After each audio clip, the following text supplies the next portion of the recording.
આપ જોઈ રહ્યા છો ન્યૂઝ S7 ગુજરાત। પાટણના વોર્ડ નંબર 1 ના સાલવીવાડા ભરવાડવાસ વિસ્તારમાં દૂષિત પાણી આવતું હોવાની ફરિયાદ ઉઠવા પામી છે। સ્થાનિકો દ્વારા કોર્પોરેટરોને વારંવાર રજૂઆત કરવા છતાં પાટણ નગરપાલિકા દ્વારા કોઈ જ નક્કર કાર્યવાહી કરવામાં ના આવતા સ્થાનિકો રોષે ભરાયા। પાટણ શહેરના સાલવીવાડા વિસ્તારમાં આવેલા ભરવાડવાસમાં છેલ્લા ઘણા સમયથી પીવાનું પાણી ડહોળું અને દૂષિત દુર્ગંધ મારતું આવતું હોવાથી સ્થાનિક રહીશોમાં પાટણ નગરપાલિકા પ્રત્યે રોષ જોવા મળી રહ્યો છે। પાટણ શહેરના સાલવીવાડા વિસ્તારમાં આવેલ ભરવાડવાસમાં દૂષિત અને દુર્ગંધવાળું પાણી આવતા સ્થાનિક રહીશોમાં રોગચાળો ફાટી નીકળવાની દહેશત નકારી શકાય તેમ નથી।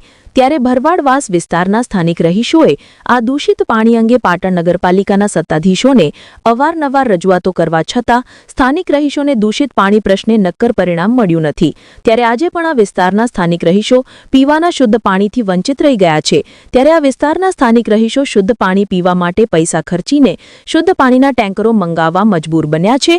જ્યારે આ અંગે સ્થાનિક રહીશોના જણાવ્યા અનુસાર પાટણ નગરપાલિકા દ્વારા નગરજનો પાસેથી વિવિધ પ્રકારના વેરાઓ લેવામાં આવી રહ્યા છે, તેમ છતાં પાટણ નગરપાલિકાના સત્તાધીશો સ્થાનિક રહીશોની સુખાકારીને ધ્યાનમાં રાખીને સગવડો પૂરી પાડવામાં સદંતર નિષ્ફળ નીવડી રહ્યા છે અને સ્થાનિક રહીશો સમયસર વિવિધ વેરા ભરપાઈ ના કરે તો પાટણ નગરપાલિકાના સત્તાધીશો દ્વારા નળ કનેક્શન કાપી નાખવાની નોટિસો આપવામાં આવતી હોય છે। ત્યારે હવે આ વિસ્તારના સ્થાનિક રહીશોએ પીવાના પાણીની સમસ્યાને લઈને આવનારી પાટણ નગરપાલિકાની ચૂંટણીમાં નિષ્ક્રિય રહી ચૂંટણીનો બહિષ્કાર કરશે અને નગરપાલિકાના એક પણ કોર્પોરેટરોને મત આપવાનો ઇનકાર કરી પાટણ નગરપાલિકાના સત્તાધીશો સામે રોષ વ્યક્ત કર્યો હતો। આ બાબતે પાટણ આમ આદમી પાર્ટીના પાટણ વિધાનસભા પ્રભારી સ્વયં સાલ્વી દ્વારા સ્થાનિકોની મુલાકાત લઈ તેમની સમસ્યા બાબતે નગરપાલિકામાં રજૂઆત કરતા નગરપાલિકાના સત્તાધીશો દ્વારા તપાસ કરાવવા અને પાણી પ્રશ્ને નિરાકરણ લાવવાની હૈયાધારણા આપી હતી।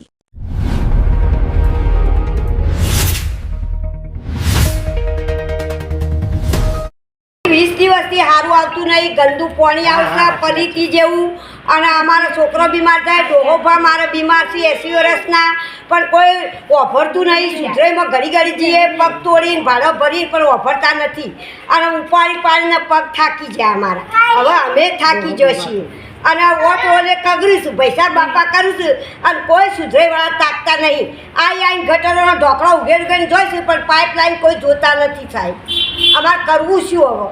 ના હોય તો હવે પથ્થર મારો કરીએ કોતો હવે એ જ કરવાનું, બીજું તો આ વખતે નગરપાલિકાના સભ્યો અહીંયા વોટ માંગવા આવશે તો તમે શું કરો? વોટ વાળા આવે તો બધા પાડી જ દેવાને, બસ એક જ નક્કી કર્યું બધોય, કશું કરવાનું નહીં હવે।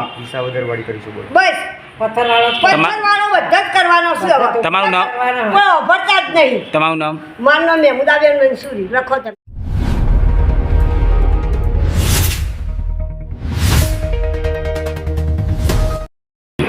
એક અઠવાડિયાથી પાણી આવતું નથી।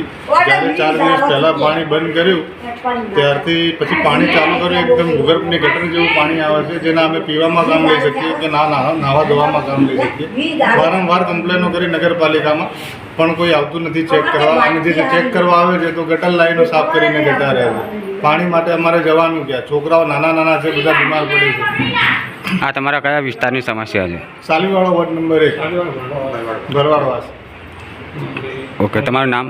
મારું નામ મંસૂરી અબ્દુલ સમદ નાસિરભાઈ।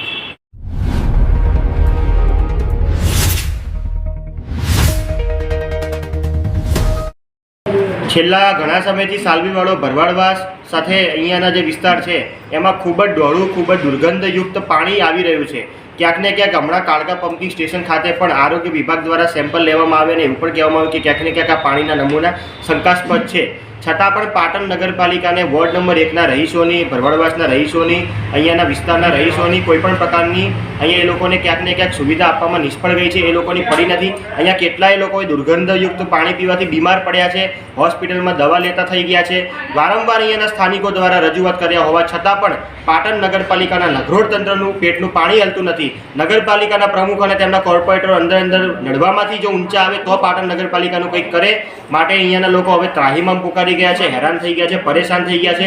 એ લોકોએ નગરપાલિકાને પાણી વેરો, ગટર વેરો, સાફ સફાઈ વેરો, તમામ વેરો આપ્યા હોવા છતાં પણ આજે તે લોકોએ પાણી પીવાનું બહારથી પોતાના પૈસા આપીને મંગાવવું પડે છે। તો ક્યાંક ને ક્યાંક નગરપાલિકાએ ઢાંકણીમાં પાણી લઈને ડૂબી મરવું જોઈએ એવું સ્થાનિકોનું પણ કહેવું છે, અમારું પણ કહેવું છે।